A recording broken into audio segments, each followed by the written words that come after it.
I'd like now to hand the microphone to my colleague, Dr. Mahdi, to introduce the next speaker. Good morning, everybody. It's my pleasure to introduce Dr. Saad Kenderian for the next talk. Dr. Kenderian is an assistant professor of medicine, oncology, and immunology at the Mayo Clinic, College of Medicine. He's a consultant in the divisions of the hematology, bone marrow transplant, immunology, and molecular medicine. Dr. Kenderian is an author of over 50 peer-reviewed publications, over 100 abstracts, and 2 book chapters. He is an inventor on the more than 40 patients' applications in the field of CAR T-cell therapy. Just to mention that the title has slightly changed, so the title of the talk will be Cellular Therapy in CLL. Dr. Kenderian. Thank you very much for the introduction, and thank you for the invitation. It's a pleasure to be back here. It's always a pleasure to be back. So over the next 20 minutes, I will be discussing where we are with cellular therapy, bone marrow transplantation, and CAR T-cell therapy in CLL. These are my financial disclosures related to my work in the field of CAR T-cell therapy. So we'll briefly go over what we have learned of bone marrow transplantation and how we transitioned into CAR T-cell therapy, and where we are with CAR T-cell therapy, as well as where CAR T-cell therapy and bone marrow transplantation are playing roles in the treatment of CLL. So I think it's important to know that CLL is an indolent disease. Most patients do not need bone marrow transplantation. It's also important to note that there are no randomized trials of bone marrow transplantation compared to standard of care, and that reduced intensity has become the standard of care that has become the most suitable option for patients with CLL. And also important to know that in the era of small molecules, we do not have solid data to suggest the efficacy of bone marrow transplantation or timing of bone marrow transplantation, although data is emerging. But we know that allogenic bone marrow transplantation works in CLL. We know that after a transplantation, this is several old trials with myeloablative bone marrow transplantation, showing that in about 60% of patients achieve MRD negative disease after bone marrow transplantation in CLL, and that MRD can be immediate or delayed. We've also learned that reduced intensity has taken over across the years, taken over myeloablative for low toxicities, and similar graft versus leukemia, similar relapse-free survival, and less transplant-related mortality. These are some of the initial clinical trials of reduced intensity bone marrow transplantation, showing that the mortality is less than 20% across the trials, and similar graft versus host disease, similar overall survival to myeloablative lymphodepleting chemotherapy. These are some of the prospective trials, and I think what's the take home of this is that in bone marrow transplantation, we're achieving about 50 to 60% long-term survival in patients with CLL, similar to outcomes with allogenic transplantation in other hematological malignancies. I think we also learned in CLL that graft versus leukemia effect is real. Patients that do not have graft versus host disease have higher chances of relapse, and that the relapses are increased after T-cell depleting after T-cell depleting conditioning regimen, and that achievement of MRD negativity is linked to graft manipulation, is linked to donor lymphocyte infusion.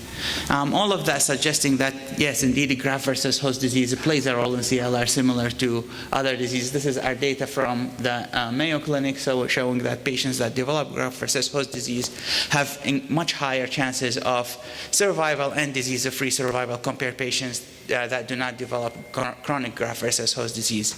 Now, obviously, there is a bias as this data is presented from our center, from all other centers, since patients that don't make it are not included in this and they end up, patients have transplant-related mortality. They are not included. They don't make it to develop chronic graft-versus-host disease. But nevertheless, it indicates that graft-versus leukemia in CLL is real, and it's the predominant mechanism of reduced-intensity transplant. This is recent data from MD Anderson, their long-term follow-up, again highlighting that in patients with CLL, allogenic transplantation has a disease-free survival of, an overall survival of 50 to 60% in the long term. And we also learned that the bad prognostic features of CLL impact bone marrow transplantation. And I mentioned that because as we come to CAR T-cell therapy, we see that cytogenetics and poor prognostic factors in CLL do not affect the response or no response to CAR T-cell therapy, unlike bone marrow transplantation. Across several studies, this is a long-term follow-up that's over a decade from EBMT showing that patients with 17p TP53 do worse. And similar data have emerged across different single or multi-center experiences. We also know that in general, allogenic transplantation in CLL has been declining over the last 5 years. This is data from the European registry as well as the US registry showing that, the overall number of transplantation, allogenic transplantation since 2011, 2012 has been declining with the emergence of Ibrutinib and other targeted therapy, which we'll hear about later today from Dr. Jain. So I think in summary what we have learned from allogenic transplantation, that reduced intensity is the standard of care, that graft versus leukemia effect is real, and that's what we rely on, and it's potentially curative, and has been declining over the last 5 years. And allogenic transplantation outcomes are worse in patients with CLL and bad prognostic signs such as 17p or TP53. What we don't know is that we don't have sufficient data on the role of allogenic transplantation in the era of small molecules, and we do not have data on the timing of allogenic transplantation in the era of small molecules. Now we have started to transplant patients as they relapse post Ibrutinib, venetoclax, and idelalisib or other small molecules in trials. And now a registry has been formed to collect all data from across the United States to understand what's the outcome of these patients. But so far we don't have a clear idea. So that I will move on to CAR T-cell therapy. And I'll give a quick introduction on CAR T-cell therapy and discuss where we are with CAR T-cell therapy in CLL. So CAR T-cell is, and I think this audience needs no introduction, but from the name, CAR is a chimeric.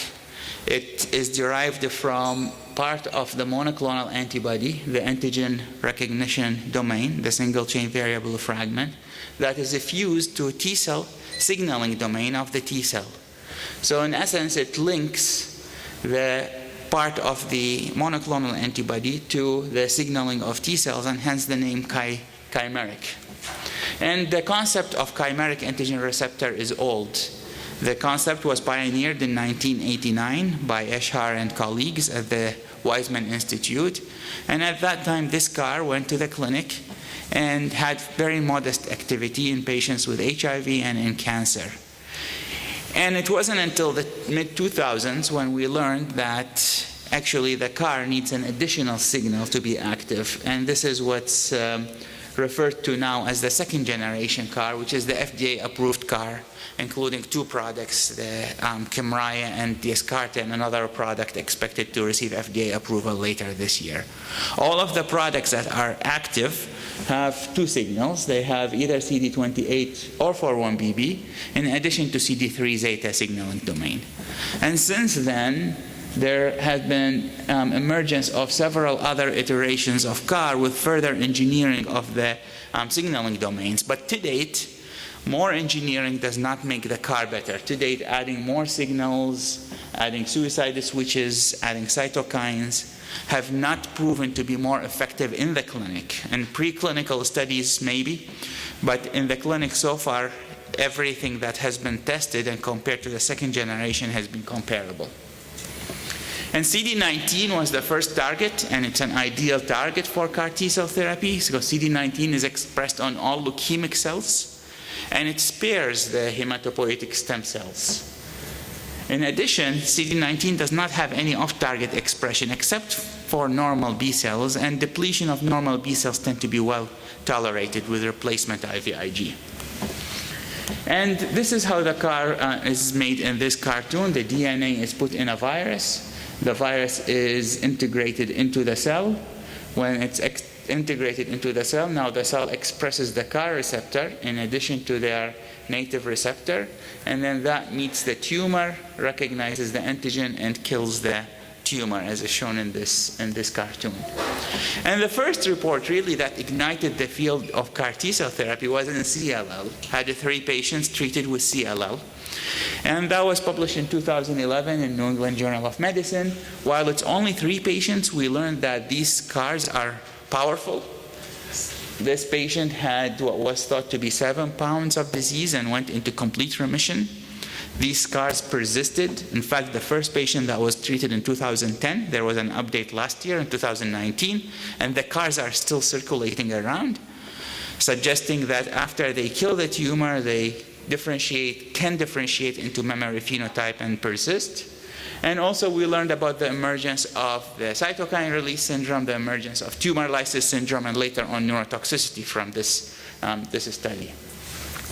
But since then, the outcomes of CAR T-cell therapy in CLL has not been as impressive as the first 3 patients. This is a summary of the trials that have been reported and published in CLL using CAR T alone, not in combination. As you can see across the trials, the initial response rate is somewhere between 50 and 70%, and then the durable remission rate, the complete remission, the durable remission is in the range of 20 to 30%. But almost all patients that achieved complete remission here do not relapse, suggesting the curative potential of this therapy when it works in CLL. As you'll hear tomorrow about CAR T-cell therapy in acute lymphoblastic leukemia and lymphoma, the efficacy is different, the relapses are different, as well as the durability of responses. The largest trial that is being conducted for CAR T-cell in CLL is the Transcend trial. It's run by Juno, Celgene, Bristol Myers, which is a phase 1/2 trial of CAR-19. The product is JCAR-17, is the product that's expected to receive FDA approval later this year for lymphoma. In CLL with 1 arm in combination with Ibrutinib, which I'll touch on later in the presentation. These are the patient characteristics. As you can see, patients are heavily pretreated. So far, data has been reported on 23 patients that received CARs either on dose level 1 or dose level 2.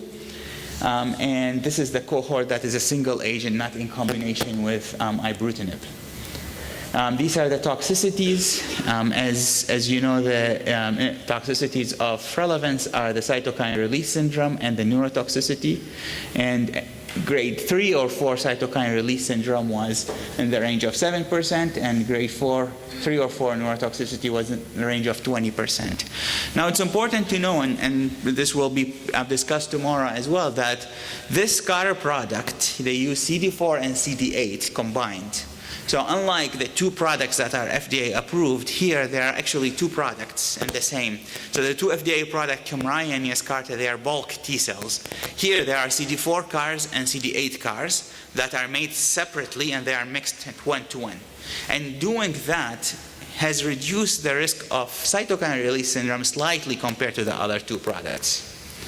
Importantly, that the overall responses were quite impressive in this trial, and this trial is still ongoing. that in 22 patients had evaluation. Complete response or complete response with incomplete recovery was 45%. Slightly higher than what is reported, and we'll see what the durable response is. Importantly also that MRD negativity in the blood was in 75%. In fact, we're seeing quite a bit of patients that the disease in the blood and the bone marrow goes into MRD negative, but the lymph nodes are not responding completely. But with all of this, it's important to note that CARs for CLL are not as effective as CARs in ALL. You see here is the survival of patients with ALL after CAR, that 90% of them go in complete remission and 50 to 60% are long-term remission. In CLL, the initial response is 70 to 80%. The complete response is less than 50%, and so is the durable response. And that brings up what the differences and why CARs are not working. And what we learned in ALL, that most relapses are due to the tumor coming back with CD19 negative relapse. What we learned also in ALL, that this happens in some patients because they have a small clone that is CD19 negative at diagnosis, and then when you treat them with CAR, that clone expands. But in the majority of patients, it happens because the tumor splices out CD19. So this is the CD19 molecule, and what the tumor does, it deletes exon 2. That's when the CAR comes and binds to. So now the tumor has CD19, but it lacks the exon that the CAR binds to. And in some cases, the tumor switches lineage from lymphoid to myeloid. All of this highlighting the evolution of the tumor. So while we learned that the main mechanism is the tumor relapse in ALL, in CLL, it's more of inhibition by of CARs, by CLL and by microenvironment. In CLL, there is about a 20 to 25% risk of failure of manufacturing of the CAR. And there is especially poor response in nodal disease. As I mentioned, in the recent clinical trial, we're seeing MRD negatives in the bone marrow, but continue to have nodal disease. What we learned is that the CAR expansion is the most important predictor for response in CLL. You can see here, patients that had an expansion of the CAR had complete response, while patients that did not have adequate expansion either had a partial response or no response. And we also learned that, we need CAR T-cell expansion, and we learned that relies on two things, on the T-cell fitness and on influence of the microenvironment. The T-cell fitness in this study from the group at Penn analyzing their data, showing that patients that achieved a complete response, they had much higher memory T cells in the product compared to patients that achieved a partial response or no response. And you can see the signature is quite different in the patients that have a complete response compared to no response, suggesting that T cell fitness at the diagnosis is important. Similarly, in lymphoma, there is data to suggest that the T cell fitness is the most important predictor of response, of durable response at the T cell fitness of the product. But in addition, in CLL is characterized by a very complex microenvironment.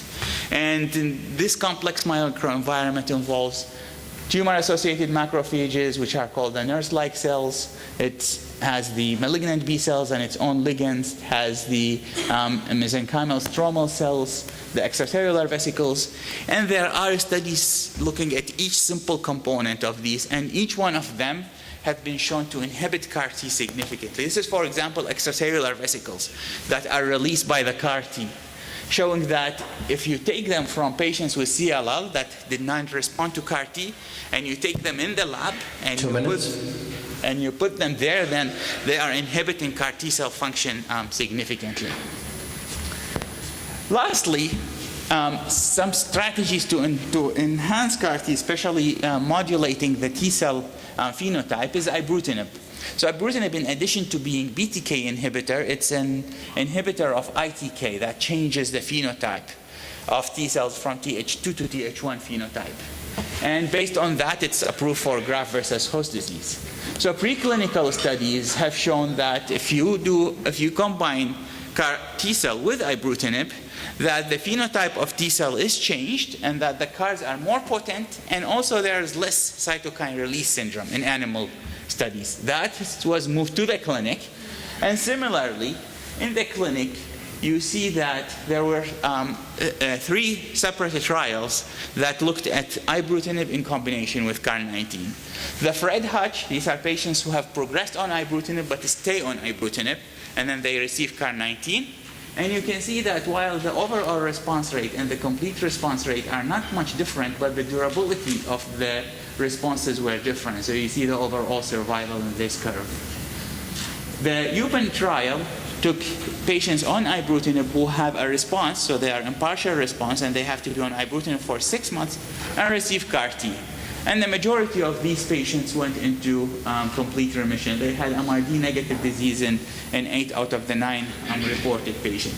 Across the trials, less CRS was seen, consistent with the note that Ibrutinib changes the T cell phenotype. And lastly,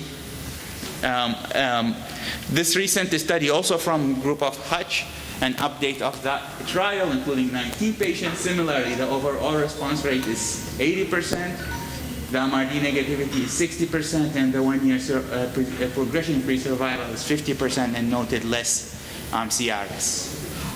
So in summary, CAR-T and CLL, overall response rate 50 to 70%, complete response rate 20 to 30%, rare relapses if MRD negative remission is achieved, and poor cytogenetics do not impact response to CAR-T, and the failure is because of immune suppressive effect of the microenvironment and poor T cell fitness, and there are several strategies. Ibrutinib is the one that's more advanced in the clinic and encouraging. And I'll stop here, and thank you all for listening. We'll take any questions. Thank you, Dr. Kenderian. I think we'll have 5 minutes for quick question.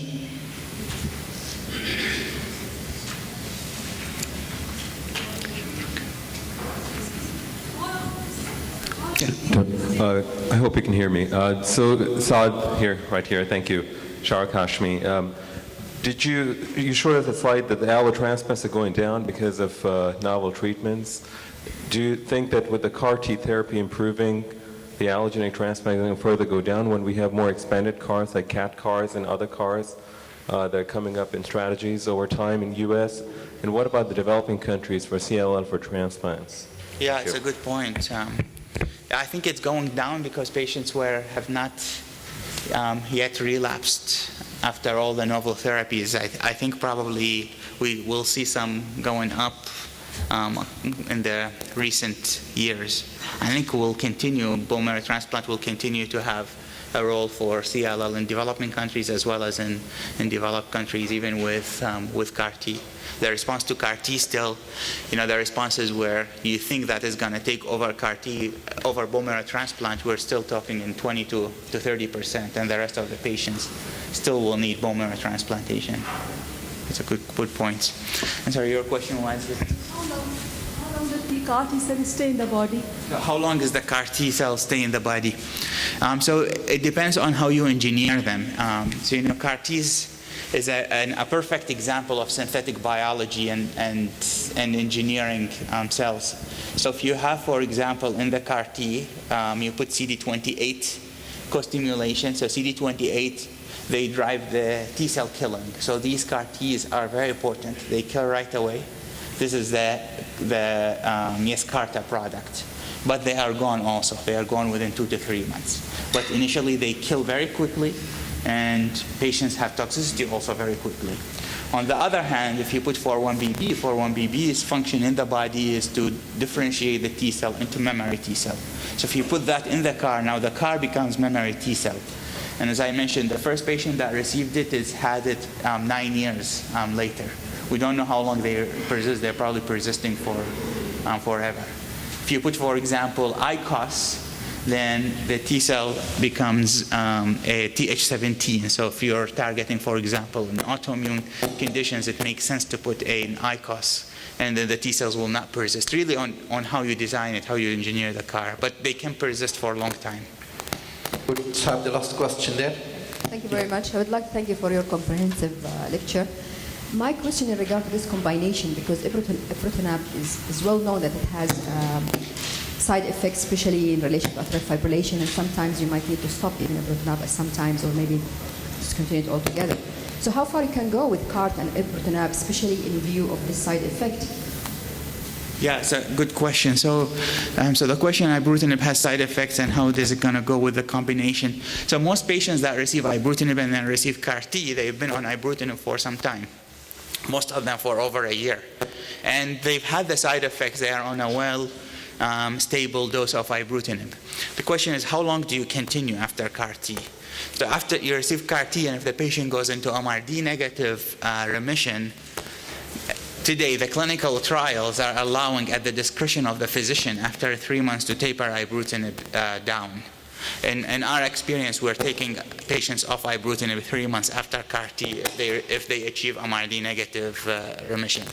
Now, you need to know that there are few patients, so it's very hard to make conclusions. Thank you very much. Thank you. We have to